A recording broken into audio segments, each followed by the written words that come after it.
Oven ছাড়াও যে চুলাতে এত মজাদার চিকেন প্যাটিস তৈরি করা যায় সেটা আমার আগে জানাই ছিল না। আসসালামু আলাইকুম everyone, welcome back to my channel. আপনারা দেখেই হয়তো বুঝতে পারছেন যে এগুলো কতটা মুচমুচো হয়েছে। কিভাবে খুব সহজে চুলাতেই মজাদার এই চিকেন প্যাটিস তৈরি করবেন সেই রেসিপিটি আজ আমি আপনাদের সাথে শেয়ার করেছি। প্যাটিস তৈরির জন্য এখানে আমি মেজারমেন্ট কাপের 1.5 কাপ পরিমাণ আটা নিয়েছি। আপনারা চাইলে ময়দাটাও নিতে পারেন। নিয়েছি 1 চা চামচ পরিমাণ চিনি আর 1/2 চা চামচ পরিমাণ লবণ। চিনিটা দিলে প্যাটিসটা খেতে ভালো লাগে, আপনারা চাইলে চিনিটা বাদ দিতে পারেন। দিয়ে দিচ্ছি 2 টেবিল চামচ পরিমাণ তেল। তারপর এটাকে খুব ভালোভাবে শুকনো অবস্থায় মিশিয়ে নেব যতক্ষণ না পর্যন্ত এটা একেবারে ঝুরঝুরে হয়ে আসছে সে পর্যন্ত খুব ভালো করে এটাকে মিশিয়ে নিতে হবে। মেশানো হয়ে গেলে অল্প অল্প করে পানি দিয়ে একটা শক্ত ডো তৈরি করে নেব। আমরা নর্মাল যে রুটি বা পরোটার জন্য ডো তৈরি করি ঠিক তেমন করে একটা ডো তৈরি করে নিতে হবে।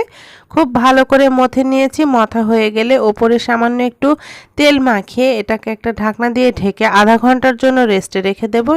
এতে করে ডোটা একেবারে সফট হয়ে আসবে।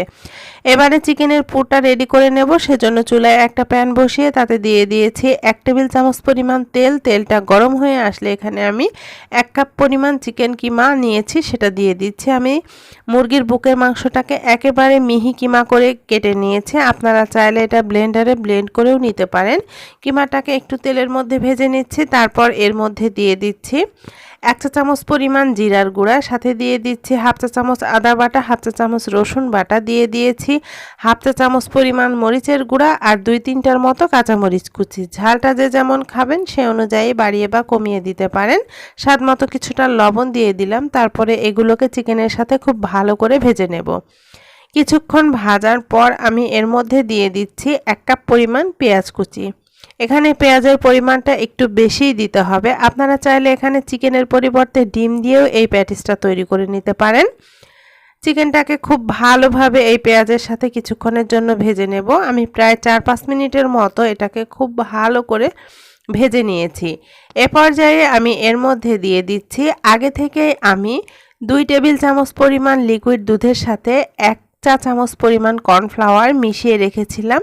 এই মিশ্রণটা এবারে দিয়ে দিচ্ছি। খুব ভালো করে দিয়ে নেড়েচেড়ে নিচ্ছি। তারপর দিয়ে দিচ্ছি 1 চা চামচ পরিমাণ টমেটো সস। আরও কিছুক্ষণ নাড়াচাড়া করে দিয়ে দিচ্ছি কিছুটা ধনিয়া পাতা কুচি। এই তো আমাদের পুরটা রেডি হয়ে এসেছে। এবারে আমি এটাকে চুলা থেকে নামিয়ে নিচ্ছি। আধা ঘন্টা পর আমি ডোটাকে আবারও খুব ভালো করে মথে নিচ্ছি। মথা হয়ে গেলে এটাকে আমি সমান 5টা ভাগে ভাগ করে নিচ্ছি। এখান থেকে আমি একটা ভাগ নিয়ে বড় সাইজের একটা রুটি তৈরি করে নেব।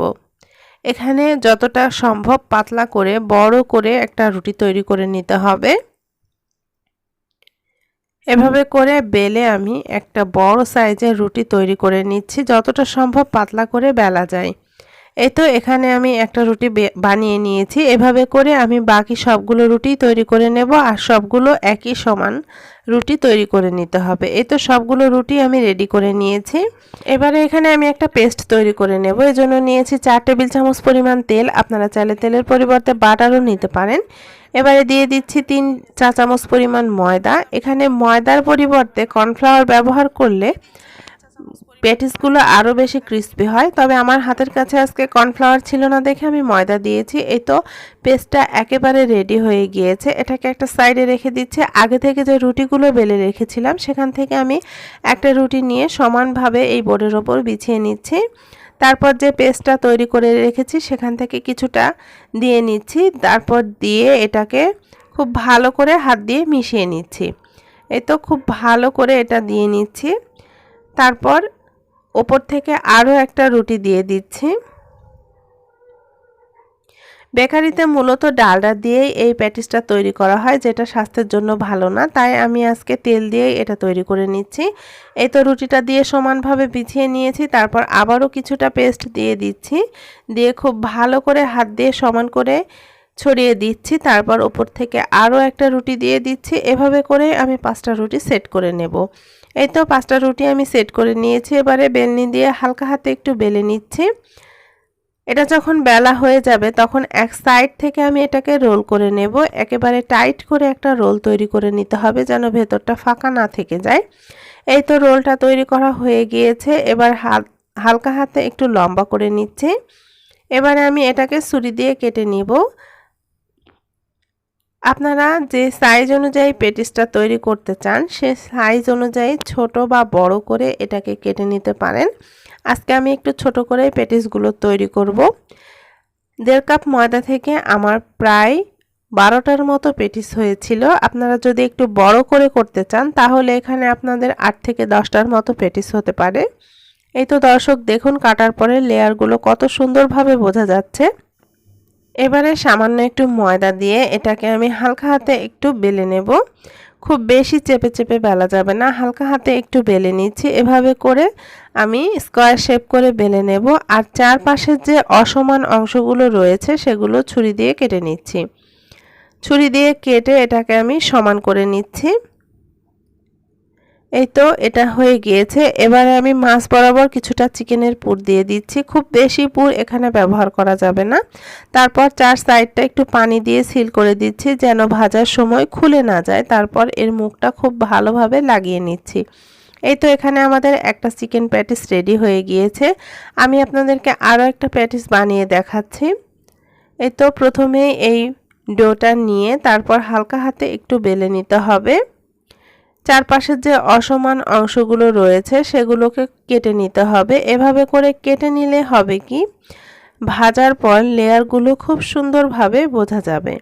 এই তো চার সাইডের যে অসমান অংশগুলো রয়েছে সেগুলোকে আমি কেটে নিচ্ছি। কাটা হয়ে গেলে আমি ভেতরে কিছুটা চিকেনের পুর দিয়ে আবারও পানি দিয়ে এটাকে খুব ভালো করে সিল করে নেব। আর অবশ্যই এটা ভালো করে সিল করে নেবেন, যেহেতু আমরা এটা তেলে ভাজবো তাই তেলের মধ্যে খুলে যাওয়ার সম্ভাবনা থাকে, তাই এটাকে পানি দিয়ে খুব ভালোভাবে সিল করে নিতে হবে। এই তো আমাদের আরও একটা প্যাটিস রেডি হয়ে গিয়েছে। এভাবে করে আমি বাকি সবগুলো প্যাটিসই রেডি করে নেব।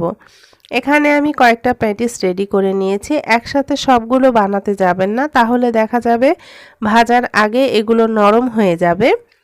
এই তো কিছু প্যাটিস আমি ভেজে নেব, এজন্য চুলায় পর্যাপ্ত পরিমাণ তেল গরম বসিয়ে দিয়েছি। তেলটা যখন হালকা একটু গরম হয়ে এসেছে সে পর্যায়ে আমি এগুলোকে দিয়ে দিচ্ছি। আর কোনোভাবেই হাই হিটে এটাকে ভাজা যাবে না, তাহলে বাইরেটা পুড়ে যাবে আর ভেতরটা কাঁচা থেকে যাবে, এটা ক্রিস্পি হবে না। তাই চুলার আঁচটা লোতে রেখে এগুলোকে ভেজে নিতে হবে। এপিট ওপিট করে একেবারে গোল্ডেন ব্রাউন কালার করে আমি প্যাটিসগুলোকে ভেজে নেব। এগুলোকে ভাজতে আমার প্রায় 7-8 মিনিটের মতো সময় লেগেছে। দেখুন দর্শক লেয়ারটা কত সুন্দরভাবে বোঝা যাচ্ছে। প্যাটিসগুলো খুব সুন্দর একটা ব্রাউন কালার চলে এসেছে, এগুলো খুব সুন্দর ক্রিস্পি হয়ে গিয়েছে। এবার আমি এগুলোকে তেল থেকে উঠিয়ে নিচ্ছি আর বাকিগুলোকেও একইভাবে ভেজে তারপর পরিবেশন করে নিচ্ছি। এই তো প্রিয় দর্শক ভীষণ মজাদার চিকেন প্যাটিস পুরোপুরি রেডি। এটা দেখতে যেমন লোভনীয় হয়েছে, খেতেও অনেক বেশি মজার হয়েছিল। আপনারা হয়তো সাউন্ডটা শুনেই বুঝতে পারছেন যে এটা কতটা ক্রিস্পি হয়েছে। বাসায় আপনারা খুব সহজে এই রেসিপিটা ফলো করে প্যাটিসটা বানিয়ে নিতে পারেন। আশা করছি রেসিপিটা ভালো লেগেছে। ভালো লাগলে লাইক, কমেন্ট এবং শেয়ার করতে ভুলবেন না। সবাই ভালো থাকবেন, সুস্থ থাকবেন। সবাইকে আল্লাহ হাফেজ।